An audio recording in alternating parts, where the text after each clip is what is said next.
এই বর্তমান মার্কেটের যে অবস্থা, বাংলাদেশের মার্কেটে যে নিম্নমুখী প্রবণতা, এটা হচ্ছে আসলে পৃথিবীতে এই বাংলাদেশের মার্কেটটাই এত দীর্ঘ সময় সবচেয়ে নিম্নমুখী প্রবণতা চলতেছে। প্রায় ধরেন ১৪-১৫ বছর। এই এই নিম্নমুখী প্রবণতা। এর আগে মেবি এটা ইন্ডিয়ান মার্কেট ছিল বোধহয় ৯ বছর। তো এত দীর্ঘ সময় আর কোন মার্কেটে এত দীর্ঘ সময় নিম্নমুখী প্রবণতা ছিল না। যে মার্কেটে এত ভয়ংকর আস্থাহীনতা চলতেছে যেটা চিন্তাও করা যায় না। হচ্ছে ২০১০ সালে আমাদের যে মার্কেট ছিল, হ্যাঁ, ২০১০ সালের আগে আমাদের যে মার্কেট ছিল, ওই মার্কেটটা এ অনেকটা এনালগ মার্কেট ছিল। তবে মার্কেটটা যখন ডিজিটালাইজেশন করতেছিল, হ্যাঁ? তো ওই সময়ে যে মার্কেটের অবস্থান ছিল, বর্তমানে এই ১৫ বছরের মার্কেটে যে অবস্থান, হ্যাঁ? মার্কেটে যে ক্যাপিটাল মানে মার্কেটে যে মূলধন, যে বিনিয়োগ এর তুলনায় অনেক বেশি, হ্যাঁ? কিন্তু বিনিয়োগকারী বলতে আমাদের মার্কেটে একদম নাই এবং আমরা নতুন বিনিয়োগকারী আনতেও পারতেছি না। যারা চলে যাচ্ছে তারা আর আসতেছেও না। যে আস্থাহীনতাটা এত ভয়ংকর আকার ধারণ করছে। যে পলিসিগত পরিবর্তনের কিছু নেই। আমাদের মার্কেটে আমাদের যেসব আইন আছে, আলহামদুলিল্লাহ আইনগুলি খুব ভালো। শুধু ওগুলি বাস্তবায়ন দরকার। যেমন মার্কেটে বলা হয় যে মিউচুয়াল ফান্ডকে মার্কেটের প্রাণ বলা হয়। আমরা যদি ২০১০ এর দিকে তাকাই, মার্কেটে যেসব মিউচুয়াল ফান্ড ছিল, সেসব মিউচুয়াল ফান্ড ওই সময় যে অবস্থায় ছিল, যত ভালো অবস্থায় ছিল, হ্যাঁ? বর্তমানে যদি ওইসব মিউচুয়াল ফান্ডের দিকে আমরা তাকাই, তাহলে আমরা দেখব যে ওগুলি শুধু ক্ষতির মুখে আছে। ওগুলিতে ওদের ফান্ড নাই। আর মিউচুয়াল ফান্ড মার্কেটের প্রাণ। মার্কেট যখন আস্থাহীনতায় ভোগে তখন মিউচুয়াল ফান্ডই ব্যাকআপ দেয় মার্কেটে। কিন্তু আমরা সেটা পাচ্ছি না। এটার মূল কারণ হচ্ছে যদি বলতে হয় যে একজন বিনিয়োগকারী হিসেবে অনেকটা আমাদের দেশের রাজনৈতিক অস্থিতিশীলতা। অনেকটা আমাদের দেশের রাজনৈতিক অস্থিতিশীলতা। সেইজন্য মিউচুয়াল ফান্ডগুলি এভাবে গড়ে উঠতে পারেনি। হুম? আর আরেকটা ব্যাপার হচ্ছে যে আমাদের মার্কেটে যে কোম্পানিগুলো আছে, কোম্পানিগুলির ক্যাপিটালও অনেক কম। ক্যাপিটাল ইনভেস্ট অনেক কম। অনেক ছোট, ছোট লো পে টাইপের কোম্পানি আছে যেগুলি খুব ইচ্ছা করলেই আমরা ১ জন ২ জন বিনিয়োগকারী ওগুলিকে নিয়া খুব সহজেই করতে পারে, নাড়াচাড়া করতে পারে। হ্যাঁ? তো আমাদের এখানেও কিছু ডিসিশন আছে যে একটা কোম্পানির নির্দিষ্ট কতটুকু ক্যাপিটাল থাকা প্রয়োজন। ঠিক আছে? এরকম আইন আছে। আমাদের বাইব্যাক আইন আছে। যদি এত পার্সেন্ট 30% শেয়ার না থাকে বাইব্যাক আইন আছে। তো এইসব কিছুই কার্যকর না। সবই আছে কিন্তু কোন কিছুই বাস্তবায়িত না। ঠিক আছে? যদি এগুলি বাস্তবায়ন করা যায়, ইনশাআল্লাহ এই মার্কেটে আবার আস্থা চলে আসবে। ঠিক আছে? আমরা যেটা চোখে দেখতেছি, যে কারণে যেটা দেখতেছি আসলে সেইটা না, আস্থাহীনতা অন্য কারণে। কারণ বড়, বড় বিনিয়োগকারীরা যারা আছেন, প্রাতিষ্ঠানিক বিনিয়োগকারী বলেন কিংবা আ বৈদেশিক বিনিয়োগকারীরা বলেন, তারা এই জিনিসগুলি বেশি দেখেন। যে একটা মার্কেটের যে আইনগুলি আছে, আইনগুলি কতটুকু ভাবে পরিপূর্ণভাবে বাস্তবায়ন করা হয়। আসলে উনার উপরে বিনিয়োগকারী হিসেবে আমরা যারা দেখতেছি, আমরা যারা বিনিয়োগকারী, বিনিয়োগকারীদের আস্থার মধ্যে উনি নাই। হ্যাঁ? উনি অবশ্যই অভিজ্ঞ মানুষ। দীর্ঘদিন ব্যাংকিং চ্যানেলে ছিলেন। হ্যাঁ? আ তবে যেকোনো কারণেই হোক, যেকোনো উনার কিছু পদক্ষেপের কারণেই হোক, বিনিয়োগকারীরা উনার উপরে কিছুটা আস্থা হারায় ফেলছে। হ্যাঁ? তো সেই আস্থা ফিরিয়ে আনার দায়িত্ব সিকিউরিটিজ এক্সচেঞ্জ কমিশনেরই। আর ওই জায়গাটা হচ্ছে খুবই ভ্যালুয়েবল একটা পথ, গুরুত্বপূর্ণ একটি পথ। ঠিক আছে? ওইখানে যিনি বসবেন তার উপর তার উপরে একটা বিশাল দায়িত্ব থাকে। হ্যাঁ? তো সেই জায়গায় যদি আস্থা হারায় ফেলেন বিনিয়োগকারীদের, তাহলে সে আস্থা ফিরে আনা খুবই কষ্টকর হয়ে যায়। আর যদি আস্থা যদি না থাকে তার উপর বিনিয়োগকারীদের সেরকম যদি মনে হয়, তাহলে আমার মনে হয় যে আ উনি এটা ভালো বুঝবেন। উনি উনার মতো করে যদি ওইভাবে এটা ব্যবস্থা নিতে পারেন তো আলহামদুলিল্লাহ, না ব্যবস্থা নিতে পারলে উনিও সরে যাওয়া উত্তম।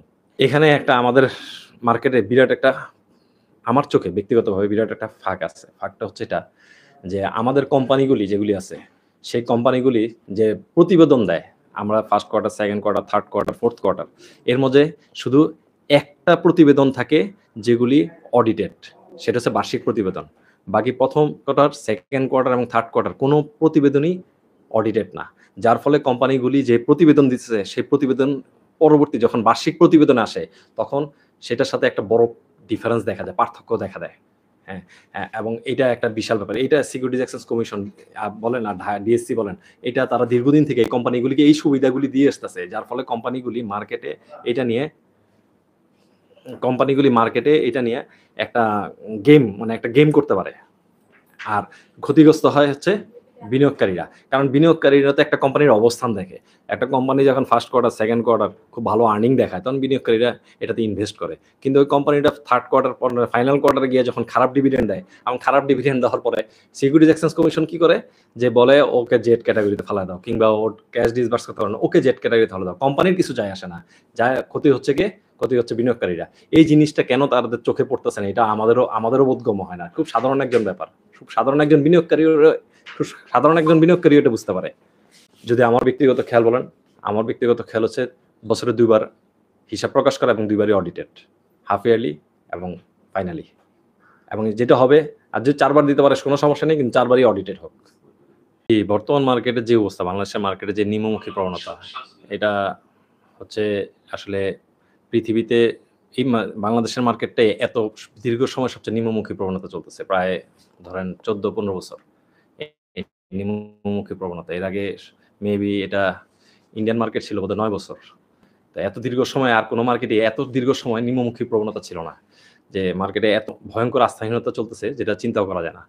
হচ্ছে ২০১০ সালে আমাদের যে মার্কেট ছিল, হ্যাঁ ২০১০ সালের আগে আমাদের যে মার্কেট ছিল, ওই মার্কেটটা অনেকটা অ্যানালগ মার্কেট ছিল। তবে মার্কেটটা যখন ডিজিটালাইজেশন করতেছিল, হ্যাঁ? তো ওই সময়ে যে মার্কেটের অবস্থান ছিল, বর্তমানে এই ১৫ বছরের মার্কেটে যে অবস্থান, হ্যাঁ? মার্কেটে যে ক্যাপিটাল মানে মার্কেটে যে মূলধন, যে বিনিয়োগ এর তুলনায় অনেক বেশি। হ্যাঁ? কিন্তু বিনিয়োগকারী বলতে আমাদের মার্কেটে একদম নাই এবং আমরা নতুন বিনিয়োগকারী আনতেও পারতেছি না। যারা চলে যাচ্ছে তারা আর আসতেছেও না। যে আস্থাহীনতাটা এত ভয়ঙ্কর আকার ধারণ করছে। যে পলিসিগত পরিবর্তনের কিছু নেই। আমাদের মার্কেটে আমাদের যেসব আইন আছে, আলহামদুলিল্লাহ আইনগুলি খুব ভালো। শুধু ওগুলি বাস্তবায়ন দরকার। যেমন মার্কেটে বলা হয় যে মিউচুয়াল ফান্ডকে মার্কেটের প্রাণ বলা হয়। আমরা যদি ২০১০ এর দিকে তাকাই, মার্কেটে যেসব মিউচুয়াল ফান্ড ছিল, সেসব মিউচুয়াল ফান্ড ওই সময় যে অবস্থায় ছিল, যত ভালো অবস্থায় ছিল, হ্যাঁ? বর্তমানে যদি ওইসব মিউচুয়াল ফান্ডের দিকে আমরা তাকাই, তাহলে আমরা দেখব যে ওগুলি শুধু ক্ষতির মুখে আছে। ওগুলিতে ওদের ফান্ড নাই। আর মিউচুয়াল ফান্ড মার্কেটের প্রাণ। মার্কেট যখন আস্থাহীনতায় ভোগে তখন মিউচুয়াল ফান্ডই ব্যাকআপ দেয় মার্কেটে। কিন্তু আমরা সেটা পাচ্ছি না। এটার মূল কারণ হচ্ছে যদি বলতে হয় যে একজন বিনিয়োগকারী হিসেবে অনেকটা আমাদের দেশের রাজনৈতিক অস্থিতিশীলতা। সেইজন্য মিউচুয়াল ফান্ডগুলি এভাবে গড়ে উঠতে পারেনি।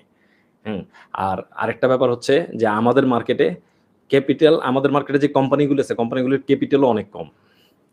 ক্যাপিটাল ইনভেস্ট অনেক কম। অনেক ছোট, ছোট লো পে টাইপের কোম্পানি আছে যেগুলি খুব ইচ্ছা করলেই আমরা ১ জন ২ জন বিনিয়োগকারী ওগুলিকে নিয়ে খুব সহজেই করতে পারে, নাড়াচাড়া করতে পারে। হ্যাঁ? তো আমাদের এখানেও কিছু ডিসিশন আছে যে একটা কোম্পানির নির্দিষ্ট কতটুকু ক্যাপিটাল থাকা প্রয়োজন। ঠিক আছে? এরকম আইন আছে। আমাদের বাইব্যাক আইন আছে। যদি এত পার্সেন্ট 30% শেয়ার না থাকে বাইব্যাক আইন আছে। তো এইসব কিছুই কার্যকর না। সবই আছে কিন্তু কোনো কিছুই বাস্তবায়িত না। ঠিক আছে? যদি এগুলি বাস্তবায়ন করা যায়, ইনশাআল্লাহ এই মার্কেটে আবার আস্থা চলে আসবে। ঠিক আছে? আমরা যেটা চোখে দেখতেছি, যে কারণে যেটা দেখতেছি আসলে সেইটা না, আস্থাহীনতা অন্য কারণে। কারণ বড়, বড় বিনিয়োগকারীরা যারা আছেন, প্রাতিষ্ঠানিক বিনিয়োগকারী বলেন কিংবা আ বৈদেশিক বিনিয়োগকারীরা বলেন, তারা এই জিনিসগুলি বেশি দেখেন। যে একটা মার্কেটের যে আইনগুলি আছে, আইনগুলি কতটুকু ভাবে পরিপূর্ণভাবে বাস্তবায়ন করা হয়। আসলে ওনার উপরে বিনিয়োগকারী হিসেবে আমরা যারা দেখতেছি, আমরা যারা বিনিয়োগকারী, বিনিয়োগকারীদের আস্থার মধ্যে উনি নাই। হ্যাঁ? উনি অবশ্যই অভিজ্ঞ মানুষ। দীর্ঘদিন ব্যাংকিং চ্যানেলে ছিলেন। হ্যাঁ? তবে যেকোনো কারণেই হোক, যেকোনো ওনার কিছু পদক্ষেপের কারণেই হোক, বিনিয়োগকারীরা ওনার উপরে কিছুটা আস্থা হারায় ফেলছে। হ্যাঁ? তো সেই আস্থা ফিরে আনার দায়িত্ব সিকিউরিটিজ এক্সচেঞ্জ কমিশনেরই। আর ওই জায়গাটা হচ্ছে খুবই ভ্যালুয়েবল একটা পথ, গুরুত্বপূর্ণ একটি পথ। ঠিক আছে? ওইখানে যিনি বসবেন তার উপর একটা বিশাল দায়িত্ব থাকে। হ্যাঁ? তো সেই জায়গায় যদি আস্থা হারায় ফেলেন বিনিয়োগকারীদের, তাহলে সেই আস্থা ফিরে আনা খুবই কষ্টকর হয়ে যায়। আর যদি আস্থা যদি না থাকে তার উপর বিনিয়োগকারীদের সেরকম যদি মনে হয়, তাহলে আমার মনে হয় যে আ উনি এটা ভালো বুঝবেন। উনি উনার মতো করে যদি ওইভাবে এটার ব্যবস্থা নিতে পারেন তো আলহামদুলিল্লাহ, না ব্যবস্থা নিতে পারলে উনিও সরে যাওয়া উত্তম। এখানে একটা আমাদের মার্কেটে বিরাট একটা, আমার চোখে ব্যক্তিগতভাবে বিরাট একটা ফাঁক আছে। ফাঁকটা হচ্ছে এটা যে আমাদের কোম্পানিগুলি যেগুলি আছে, সেই কোম্পানিগুলি যে প্রতিবেদন দেয়, আমরা 1st quarter, 2nd quarter, 3rd quarter, 4th quarter এর মধ্যে শুধু একটা প্রতিবেদন থাকে যেগুলি অডিটেড। সেটা হচ্ছে বার্ষিক প্রতিবেদন। বাকি 1ম কোয়ার্টার, 2nd কোয়ার্টার এবং 3rd কোয়ার্টার কোনো প্রতিবেদনই অডিটেড না। যার ফলে কোম্পানিগুলি যে প্রতিবেদন দিতেছে, সেই প্রতিবেদন পরবর্তী যখন বার্ষিক প্রতিবেদন আসে, তখন সেটার সাথে একটা বড় ডিফারেন্স দেখা যায়, পার্থক্য দেখা দেয়। হ্যাঁ?